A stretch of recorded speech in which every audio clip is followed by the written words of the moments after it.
So this is my gear presentation. It's very memey, so just look out. And now that the recording started, I'll just reiterate sort of like the baseline for this, or the sort of motivation for this presentation, was to give people a couple of resources quickly about how to, number one, source used gear for cheap, and then select new gear cheaply as well. So it's all about getting gear for cheap and what you should look for, what gear is good to get for cheap, and what things maybe is worth spending a little extra money on when you have the time to invest. So this is Nathan gear presentation, and these images were back on my fall 2017 fall TT, which had very cold weather, famously. It was a record cold. So this was in November, and I spent a total of $0 on all the gear in this photo, mostly from the outing club. And so that was just like definitely a demonstration that even with like, you know, no gear in one's life, you can use the outing club to get a full slate. And it's a great idea. I think I bought the Carhartt for like $20, like the beanie, but other than that. So here's a pretty expletive example for how outdoor clothing is expensive. The Harvard Outing Club, we publish a winter cabin trip gear list. And what I did here was I just took a Google sheet and went through all of the personal gear suggested and took like a middle of the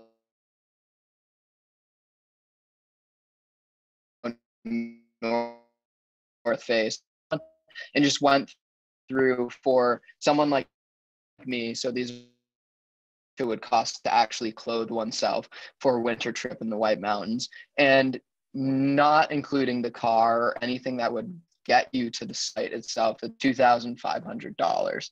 So I hope that sort of shows how much of an economic barrier to entry the outdoors can be.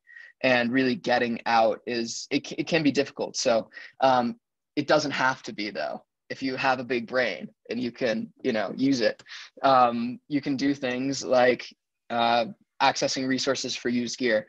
And for all those watching who aren't familiar with the Hawkes, it's located in the Soch. The Outing Club runs it, and for no questions asked, financial aid, or you can join the Outing Club for $20. You can get access to a whole slate of gear that can fully clothe you for any winter or summer or any season adventure. And there are people like these wonderful gear managers from 2018, Aiden and Cam, or the new gear managers, Ray and Mike Wallace, who will help you out with exactly what you need. So that's my number one resource for used gear. Another resource that I feel like is slept on for used gear is for sure thrift stores. And you can find a lot of shit, especially in Boston. Oh, am I not supposed to swear on recording? Sorry. But you can find a lot of stuff in Boston at thrift stores. I mean, like I've found like Burberry stuff, not that that's like Outing Club or like hiking gear, but like designer brands and thrift stores. And the key to thrift stores, you can see on the right-hand side, is looking up median household income, no lie, for the neighborhoods that they're in. If you look at, let me see if I can annotate this real quick. This neighborhood right here, Brookline, that is a classic thrift store find location because everyone's really rich and they love going in the outdoors. And so you can find really nice stuff. And for example, this is a picture of me in the Harvard forest doing a summer research internship. And I got these zip-off pants from Patagonia that are usually $90 new for like $6. And a lot of people will go into thrift stores like trying to find like, oh, I want a new suede jacket or like some like Levi's. Just as frequently, you can find some really good outdoor gear at thrift stores. So I feel like it's an obvious thing to say, but something that I hadn't accessed prior to when I was like, oh man, I need some field clothing for the Harvard forest. And ever since, the first place I go is usually thrift stores for outdoor clothing. Another resource that I use very frequently, oh, I need to stop annotating this, is sorry, I'm very unfamiliar with the Zoom. I'm unenrolled right now, so I don't use Zoom Live. The REI Garage Sale. So there's supposed to be another image here, but I guess there isn't. This is a sale that REI does periodically, and it's kind of an under the table sort of thing. You need to check in with your local store, but you can generally get things from anywhere from 40 to 70% off. This is an image of me, Megan, and Cam waiting outside the REI Garage Sale at 6:30 a.m. I believe 2 summers ago. And so the only thing is you need to get there early But you can get packs like the one I use here. I took this picture today. It's like an REI Flash 22-liter pack. I got it for like, I think $15, and it's probably like $50. So that's very indicative of the REI garage sale. And it's all used items, which can be a little bit intimidating if you've never really dealt with used outdoor clothing before, because, oh man, or there might be holes in it. But generally speaking, there's enough time in the garages and look through and see if things are damaged or not. And even if they are damaged, you can repair them with things like Tenacious Tape is a great brand. I got a tent from the REI garage sale. I think it retailed for $300 and I got it for like 100 maybe. I don't have a picture there. And then what was supposed to be on the right side here was a screenshot of what REI is doing now. If you look up REI garage sale on their website, it actually says that garage sales aren't happening right now. That is in fact not true. Obviously, because of COVID-19, they don't want people standing in line.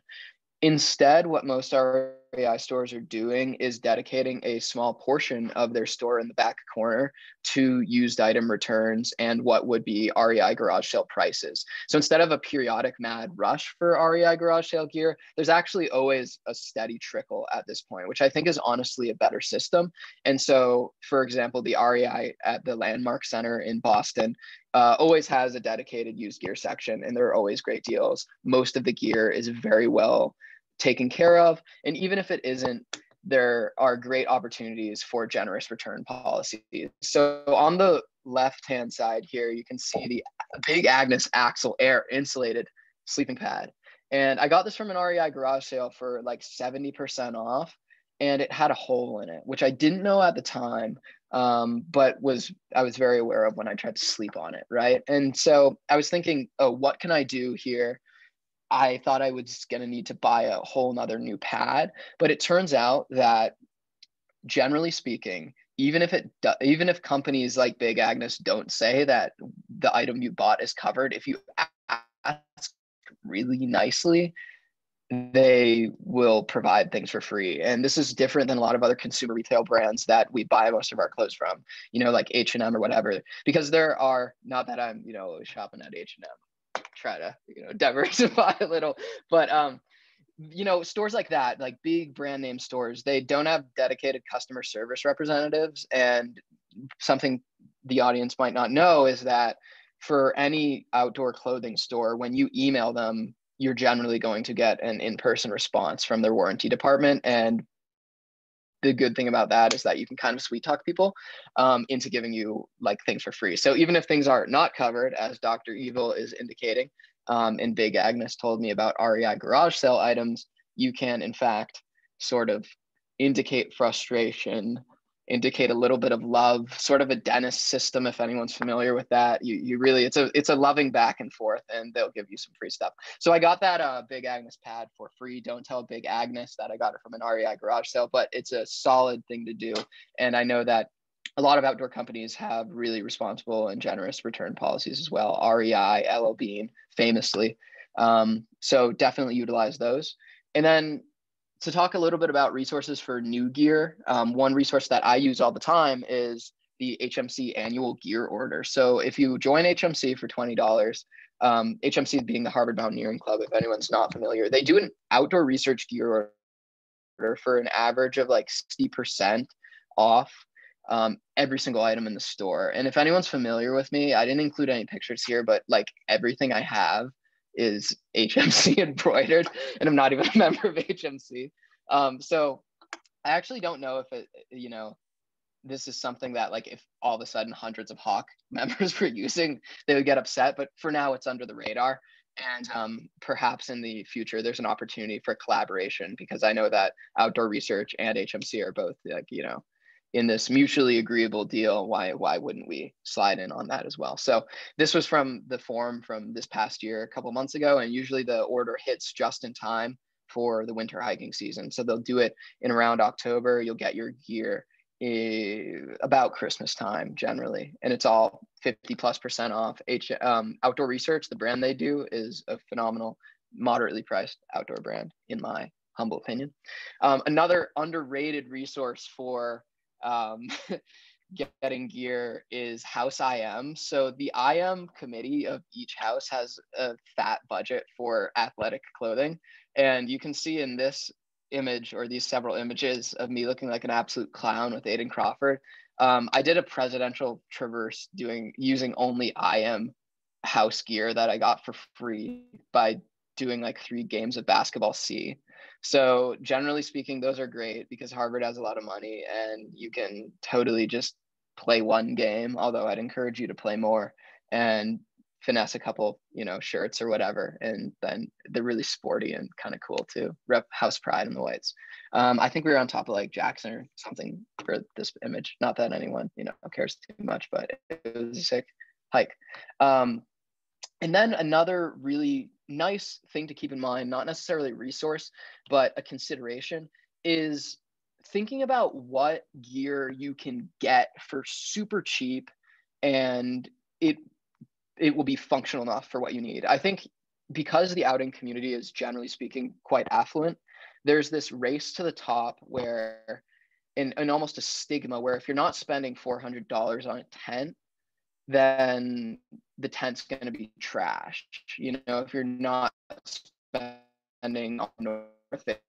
And I found that generally speaking, certain important caveats to this, that you can spend very little money and have gear that performs quite well. So this tent in particular, it's like basically the cheapest 1-person tent on Amazon. It's heavy, don't get me wrong, but it works well. And I used this specific tent for like a 10-day, 100-mile trek around Mont Blanc like several years ago. So I like went real cheap on gear. And then of course, like the plane ticket was a lot of money. So when you're working under like a limited budget, you can start to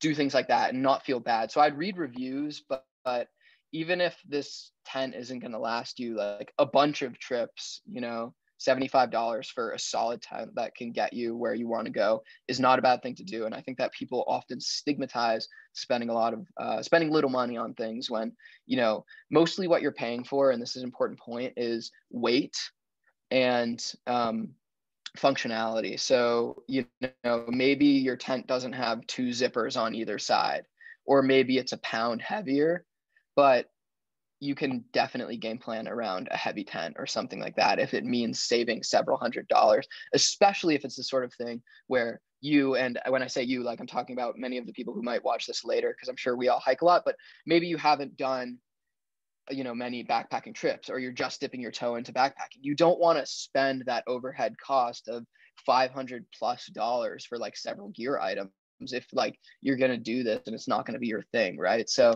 it's okay to go cheap sometimes. And then another phenomenal resource that I'm sure we're all familiar with is College Outside. And if anyone wants to access this, all you have to do is be an outing club leader. And there are lots of other opportunities for college student accounts and college discounts on almost every site. But I think College Outside is a wonderful example. This is an example of like a $5,000 mountain bike that's like half off. I honestly just trawled for like the highest discount I could find on the website, but it's like a good example, right? Everything's like 50% off, and it's a huge discount, and it's all solid gear. Like there's stuff that's going to last you a long time. But say, you got some money in hand, you've worked hard and it's time to treat yourself. What should you look for in items that you want to invest in? What is worth investing in? Here's what I would tell you is worth investing in. Things that significantly influence your comfort primarily. I'd give an example for this, but it honestly is whatever makes you personally comfy. For me, it's a good pair of shoes. And I think that's true for a lot of people. But it could be like a camping pillow, for example. I think that comfort is honestly the most important thing. Maybe second, well, definitely second to safety when you're in the outdoors, but it's worth spending a little bit on comfort, especially when you're going to be walking around with like just the things you're carrying for several days. Number 2, I'd say items that are difficult to assess condition are often worth buying new rather than used. A great example of this is the like inflatable sleeping pad. It worked out for me because I was able to like sweet talk big Agnes customer support, but it's not always like that. So if there's the possibility that there's a small hole in like something that you're looking at, and there's a mad rush of people all around you in the Rei Garage Sale, there are people throwing gear items, babies are crying, and you can't really blow up the inflatable sleeping bag all at once. maybe save up for that, or just get one that's not inflatable, right? Another example is items that are subject to a lot of wear and tear, things that you want to last a long time. This is where I think that spending the extra amount of money really makes a difference, because companies that charge a lot of money, generally speaking, though not always true, really put a lot of work into making sure their gear will last. A great example of this is like a Solo boots can run you, up to $300, $400, but you can put literally over 500 miles on any pair and they'll resell them for you or repair them. And that's worth it in the long run when you think about, dollars paid per mile walked, or a similar metric if you have any other cool metrics. And then number 4, items which are difficult to clean or could be gross, down items that you're sleeping in all the time, often after not having showered for several days or sweating all day, are sometimes, depending on your personal comfort, better to buy new rather than used. Not to diss any of the sleeping bags we have in the Hawkins, which are all in pristine, very nice condition. But I bought my own sleeping bag recently, and it was a wonderful purchase. And I'm very glad that I can sleep in like my own portable bed, basically. And I definitely don't regret that. And then multifunctional items, which I'll talk a little bit more now. These are 3 examples of items that I currently have that I would deem pretty multifunctional for different reasons. On the right, on the left, I bought these new trail runners, and they're like Adidas trail runners, and they don't look like garbage like most trail runners. I feel like I can rock these in like Harvard Square, or I could go on a hiking trip with them. Obviously, everyone's style is different, but personally, I don't feel bad about wearing these, to like hang out with my friends. Whereas if I pulled up with like the Solo hiking boots, people would call me a literal granola bar, and I would have to leave the function in shame and embarrassment, which is not what I want to do. In the middle here, we have it's an Osprey. Oh man, we have a couple of these in the Hawkins. I'm forgetting the exact name, but it's a 65-liter pack. The brain functions as a day pack. So you can see this man is holding it, and it actually folds out, and you can wear it as a day pack. This is great for like traveling. If you need a plane ride and you like want to not have to worry about like carry on versus check bag or like 2 bags and it's stressing you out, you just put that baby right on the top, and you don't have to worry about, American Airlines people hustling you for your money. But even like if you're hiking North Twin Mountain and you want to like leave your pack, and bring a day pack, the day pack literally just unclips from the bag. You don't have to bring an extra one. So multifunctionality saves you some money, because otherwise I would have had to buy 2 backpacks. And then on the right here, I have these snow pants, and they have built-in gaiters, and there's like a loop that goes underneath. So I don't have to ever wear gaiters, which is awesome. And I don't have to buy gaiters. And of course, I had to add this because, I'm all about that swag. Think about style, I think, is like a good thing. A lot of outdoor items, for better or for worse, don't really look that nice, especially like, at least for my personal style, and everyone's style is different. So I generally try and like buy things that I can wear in different places, like this Mountain Hardwear jacket I have personally, and it's like a pretty muted puff. Like you can layer it under different things. And for like $350, you can get the warmth that a Canada Goose would give you. And then take it up to Mount Adams to like ice climb or do whatever. So it's like, it's just an, pardon my swag, epic content moment. Yeah. And so what is not worth investing in, literally everything else LMAO, is how I'll leave this presentation and wrap it up, because I truly think that when it comes down to it, 99% of the time, you don't have to spend the extra $100 on the item that is like the most shiny, super cool, new outdoor item. You can get it used, or you can get it through a discount college program, or rent through the Hawkins, or choose any of these strategies to get like nice multifunctional gear that you can use in a very sort of deliberately various context. A lot of the big problem, I think, with outdoor gear is it's often viewed as single use. I'm only going to wear these boots when I'm hiking because they're my hiking boots. That doesn't need to be the case. You can wear your jackets in different places, and you can really stretch money in ways that I wasn't aware of when I came into the outing club in 2017. And so these are just a couple of resources I've found. Hopefully I didn't, draw on for too long. And if anyone has any questions or would like to discuss things that you all use to keep it cheap. I'm gonna leave off there. Thank you so much. Ooh, that was so awesome. Thank you, Nathan. That was classic. Nathan, you guys already know all of this. And then also Nathan gives a killer 20-minute presentation on things that I had no idea about. So really thank you for that. Anytime.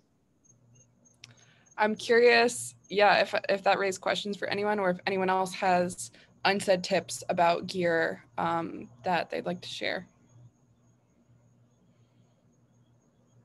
Yeah, he touched about it a little bit, but like a lot of these organizations really have like a no questions asked refund policy. So I literally, my friend, he got a pack for like $200, used it for a 10-day trip, returned it to REI with the receipt after it's been used, gave him the full return, came back that summer for the garage sale, saw that it was used and only like $50 and bought that. Big money moves. Thank you, Nathan. Pretty much everything I own is like a terrible color because nobody else wanted to buy it, and then it went on discount at Sierra Trading Post, and my mom like snatched it up for me. So Sierra Trading Post, if you haven't heard of it.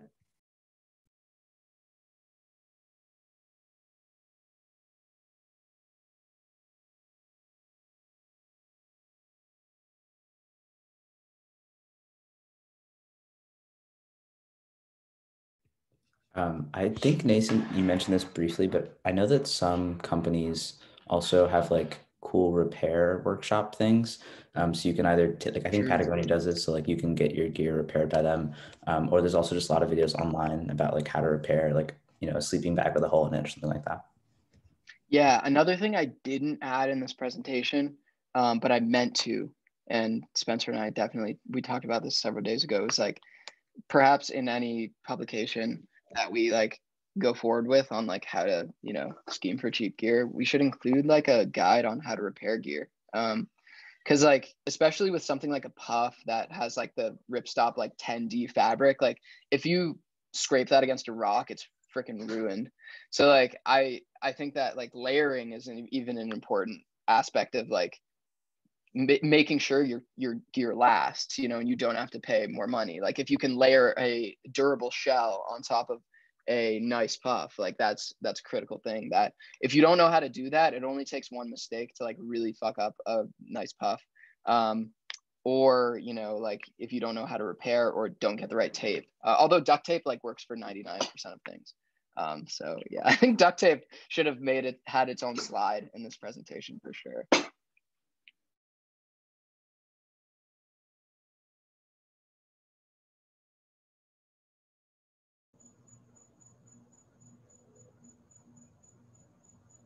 I think it's also worth thinking about. I'm definitely curious about what more Hawk can do on this front, and I think there's an ongoing conversation there. But college outing clubs everywhere are a pretty awesome and somewhat underutilized resource of gear collectives across the country. And some cities have sort of burgeoning gear collectives in other forms, but a lot of colleges have some form of outdoor program and have some amount of gear. And so I know that Hawk fields questions from people in our community who are like, I worked at Harvard in a dream once, can I come rent gear? And it's something that we're sort of navigating because we want to be able to offer gear to our own community, which we still can't do like as much as we would like to.